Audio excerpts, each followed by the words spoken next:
वो दुख में कूदने जा रहे हो, वो बंधन है। अगर गृहस्थी में भी जाओ तो हरि का आश्रय लेकर भजन करते हुए जीवन व्यतीत करो, नहीं तो बहुत दुख भोगना पड़ेगा। मरना कोई समस्या का हल नहीं है। जो अपने अज्ञानी लोग सोच लेते हैं चलो मर जाएंगे, झंझट खत्म हो जाएगी। नहीं नहीं, ये झंझट मरने से खत्म।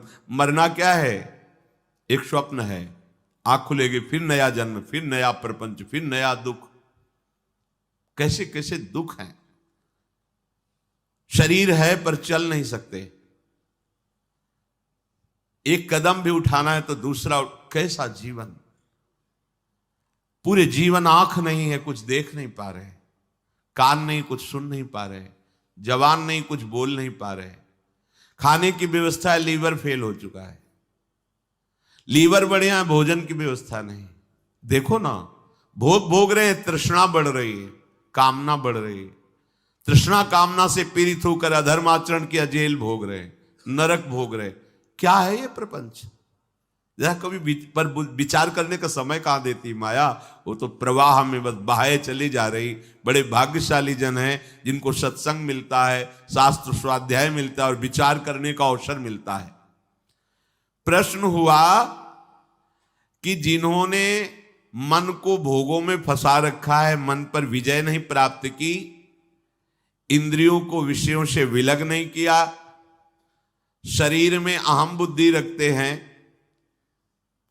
वो इस प्रबल माया से, प्रचंड माया से कैसे मुक्त हो सकते हैं? कोई उपाय है? जिनका मन वश में नहीं हुआ, जिनकी इंद्रियां भोगों में लगी, शरीराभिमानी हैं। हम सब इसी कोटि के हैं। देख लो ना, बातें चाहे जितनी बनाओ, शरीर को हम अपना स्वरूप मानते हैं, मन इंद्रियों के भोग को हम अपना सुख मानते हैं। कितना बड़ा अज्ञान है। इंद्रियां भोगों को भोग रही हैं, मन भोगों का संकल्प करवा रहा है, शरीर चेष्टाएं कर रहे हो, फंस आप रहे हो। आप कहीं भी नहीं है भोग में, पर फंस आप रहे हो। यही माया फंसाए है। आपको किसी भी भोग की आवश्यकता नहीं, आप चिदानंद सुख स्वरूप हैं। ये भुला देना ये माया कार्य है, और ये स्मृति आ जाना भक्ति का कार्य है, ज्ञान का कार्य है। गीता सुनने के बाद नष्टो मोहा स्मृति लब्धा, अपने स्वरूप की स्मृति आ गई, भगवत स्मृति जागृत हो गई। तो इनका कैसे माया से मोक्ष हो सकता है? जो शरीराभिमानी हैं, मन निग्रह नहीं किया, इंद्रियों के भोगों में जो रमण कर रहे, तो बोले पहले विचार करना चाहिए। विचार शब्द सबसे पहले आया है। अच्छा, ये विचार कहां से प्रकट होता है? ये विवेक से होता है। विवेक से विचार होता है। बुद्धि तो बेकार की बात है। यही तो हमें फंसाया है बुद्धि। यही तो निश्चय करती, इसमें नहीं उसमें सुख है, वहां उस पद में सुख है, उस संपत्ति में। यही तो बेईमानी कर रही बुद्धि। अब बुद्धि के ऊपर कोई बैठे तब समझ में आए, वो है विवेक। और ये विवेक केवल साधु संग से मिलता है। बिन सत्संग विवेक न होई, और सत्संग केवल भगवत कृपा से मिलता है। ये आपके प्रयास से नहीं, आपके भाग्य से नहीं है। बिनु सत्संग विवेक न होई, और राम कृपा बिनु सुलभ न सोई। सत्संग मिल गया, मानो हमारे ऊपर भगवान की विशेष कृपा हो गई। अब इस विशेष कृपा में विवेक जागृत होता है, फिर उससे विचार होता है। कहते विचार करके देखे कि ये जो स्त्री पुरुष का आकर्षण है, अनादिकाल से ये चला आ रहा है, प्रकृति का पुरुष के प्रति आकर्षण। ये संसारी मनुष्य इसी आकर्षण में सुख की भावना से दुख में बंधता चला जाता है। बहुत बड़ी विचित्र लीला भगवान की है। बहुत, इसीलिए चूंकि जो जिनका विवेक जागृत हो, देख के वो कांप जाते हैं। कितनी विचित्र लीला है। किसी एक जगह साधक रहते थे, भ्रमण के समय की बात है। दोष दृष्टि मत करना, माया का प्रभाव ही ऐसा है। अगर आप चूक करेंगे तो आप चले जाएंगे, हम चूक करेंगे तो हम चले जाएंगे।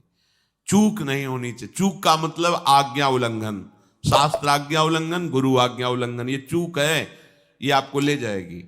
भक्तों के संग से ऐसी घनीभूत भक्ति, घनीभूत जिनमें कहीं भी पोलापन नहीं है, ठोस, घन कहते हैं ठोस को,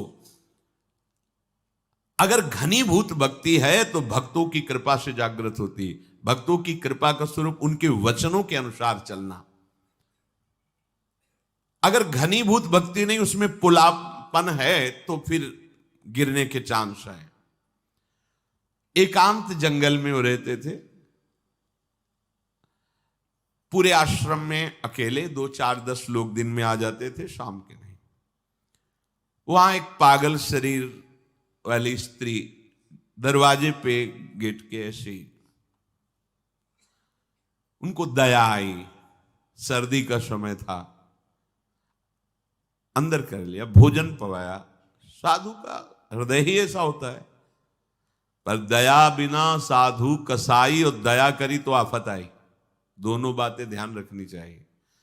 दया, अगर भगवद स्मृति चल रही है तो तुम्हारी ठीक है, और अगर भगवद स्मृति में बाधा पड़ जाए तो दया छोड़ के तुरंत भाग पड़ना चाहिए। याद संभालनी चाहिए। याद गई तो दया फंसा देगी, बस ध्यान रखना। यही दया फंसा दिया भरत जी को। भगवान की याद भूल गए, हिरण की याद आ गई, अब दया खतरनाक हो गई। दया नहीं तो साधु कैसा?